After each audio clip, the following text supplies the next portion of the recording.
All right, guys, so I am out here today with the parts cannon that is known second generation S10. Done put plugs, done put wires, done put coils, done put fuel injectors in this old girl, and she's still running a P0301 misfire cylinder 1. So, in light of what we got going on today, I'm gonna go ahead and do myself a good old-fashioned compression test. I have already hooked up cylinder 1 to the compression just to see how it goes. Now, I'm not going to show you how to hook up cylinder 1 because I want that to set somewhere. Cylinder 1's sort of hard to get to. I'll show you on cylinder 2, but to sort of make things go along a little better, I'm going to go ahead and watch cylinder 1 together and see how it goes.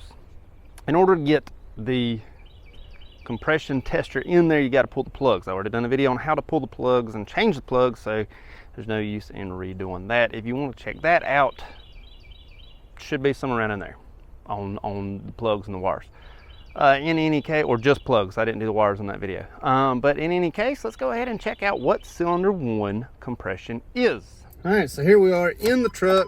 Going to give it several revelations, probably 3 or 4. Let's see how, just go and pull it out of gear. See how we do. Ready? That's probably good there. See what we got. Ready?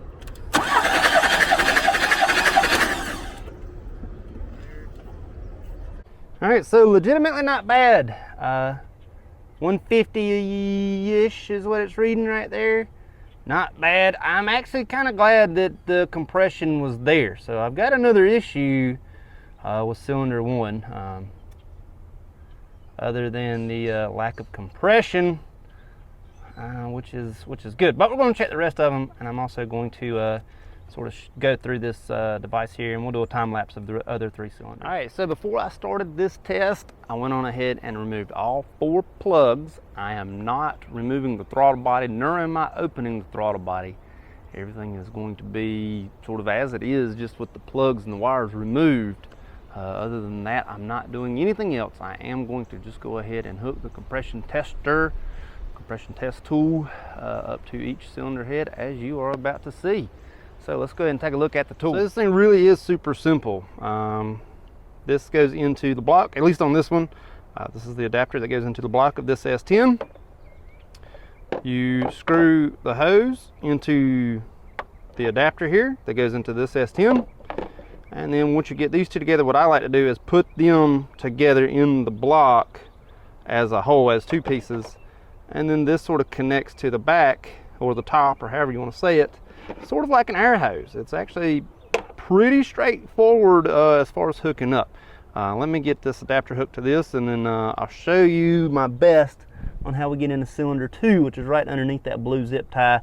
I kept my zip ties from when I worked on it before, just in case I needed them. They were in the same order, so I know which is which. So let me get this connected, and then we're going to do our best to hook it up to cylinder 2 single-handedly. All right, so in order to hook this up, you just simply screw it in. I'm not sure if you can tell, but they both, well, there's 3 different O-rings on here.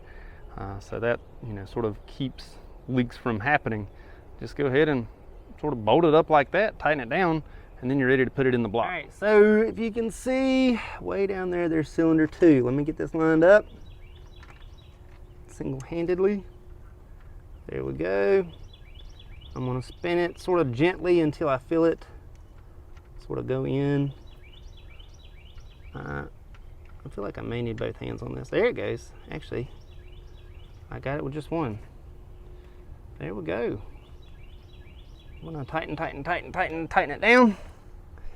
All right. Of course, I'm going to, do this two-handed and snug it up. And then this, I just connect like so, just like an air tool, pneumatic tool. Boom, I'm connected.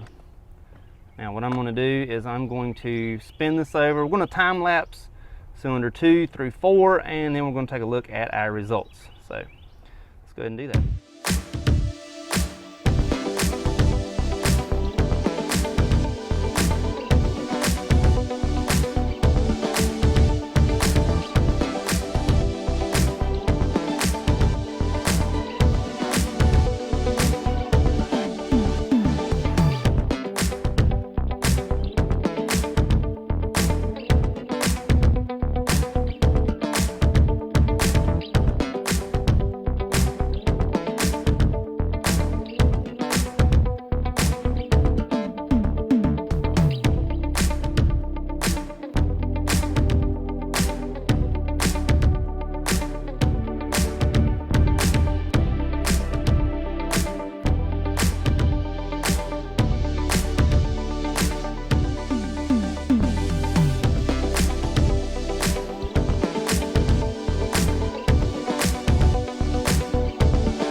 So there's good news and there's bad news here. Good news is, fantastic news, all 4 cylinders had right at 150 pounds that you just saw. So they're all pretty close to each other in compression, which is good.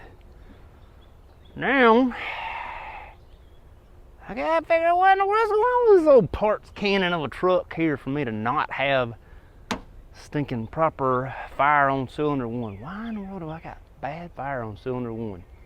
It's not the compression. We'll see what it is. Hope it helps. Thank you much.